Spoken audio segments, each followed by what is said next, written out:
টানা চতুর্থবার সরকার গঠনের পর নতুন অর্থবছরের জন্য আগামী ৬ জুন জাতীয় সংসদে বাজেট পেশ করতে যাচ্ছে আওয়ামী লীগ সরকার। বিভিন্ন মেগা প্রকল্প আর সে প্রকল্পের মেয়াদ বৃদ্ধি সহ নানা কারণে কিছুটা অর্থনৈতিক মন্দার মধ্য দিয়ে যাচ্ছে দেশের অর্থনীতি। এমন অস্বস্তির মধ্যেই আসছে বাজেট। বাজেটের যে কোনো ধরনের প্রকল্প সময়মতো বাস্তবায়ন জরুরি উল্লেখ করে অর্থনীতিবিদরা বলছেন, আর্থিক সংকোচন নীতি নিলে প্রভাব পড়বে চাকরির বাজারে। সংকোচন নীতিতে গেলে তখন কিন্তু আপনাকে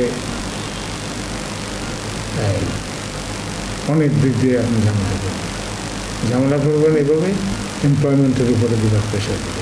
উন্নয়ন প্রকল্পগুলো সময়মতো বাস্তবায়নে জোর দিচ্ছেন তারা। এতে ঋণের বোঝা কমবে বলে মনে করছেন বিশেষজ্ঞরা। ঘাটতি অর্থায়ন কোনো নেতিবাচক কোনো বিষয় না। প্রশ্ন হচ্ছে যে উদ্দেশ্যে এই বাড়তি ব্যয়গুলো করা, ঋণ নিয়ে করা এবং সেই ঋণের জন্য যে সুদ পরিশোধের যে চাপ, সেই প্রেক্ষাপট থেকে সবসময় মনে রাখা দরকার যে এই ধরনের ঋণগুলো যাতে উপযুক্ত প্রকল্পে ব্যবহৃত হয়, প্রকল্পগুলো যাতে নির্দিষ্ট সময়ে শেষ হয় এবং প্রকল্পের ব্যয় যাতে কোনোভাবে না বাড়ে, যাতে ঋণের যে দায় সেটা যাতে স্বাভাবিক যে দায় তার থেকে বেশি না হয়ে যায়। বাজেটের বাৎসরিক উন্নয়ন পরিকল্পনা অনুযায়ী যাতে সঠিক বাস্তবায়ন হয় তা সরকার দেখবে বলে জানান অর্থ প্রতিমন্ত্রী। এডিপি বাস্তবায়নের ক্ষেত্রে অবশ্যই আমাদের সক্ষমতা বৃদ্ধি করতে হবে। সঠিক বাস্তবায়নের ক্ষেত্রে, সাশ্রয়ীভাবে বাস্তবায়নের ক্ষেত্রে সক্ষমতা বৃদ্ধি করতে হবে। এটা আমি আপনার সাথে একমত এবং সেই লক্ষ্যে কাজ করা হচ্ছে। আসলে অনেক তো যথেষ্ট ট্রেনিংয়ের ব্যবস্থাও আছে এবং মনিটরিংয়ের ব্যবস্থা আছে। এগুলো তো অ্যানুয়াল পারফরমেন্স এগ্রিমেন্টের সাথেও যুক্ত আছে, তাই না? ধরেন এটা তো বিভিন্ন মন্ত্রণালয় এপিএর সাথেও যুক্ত আছে। ওনারা বাস্তবায়ন করতে না পারলে কিন্তু পরবর্তী বছরে তাদেরকে হয়তো বরাদ্দ কমিয়ে দেওয়া হয়।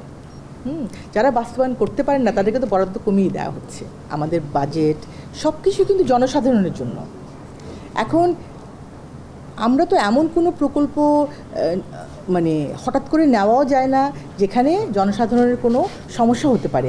এখন বর্তমানে তো আমরা ক্লাইমেট ক্রাইসিস এবং লং টার্ম এই কাজটা এখন করলে 30 বছর পর তার কি এফেক্ট হবে সেটা তো আমাদের চিন্তা করে করতে হচ্ছে। হঠাৎ করে যেন তেন প্রকারে তো আসলে প্রকল্প নিয়ে এডিপি খরচ করার জন্য ওটা তো আমাদের গোল না। আমাদের গোলটা হচ্ছে সঠিকভাবে উন্নয়ন, যেটি একেবারে লং টার্ম সহজ সুবিধা দেবে বাংলাদেশকে এবং জনসাধারণকে।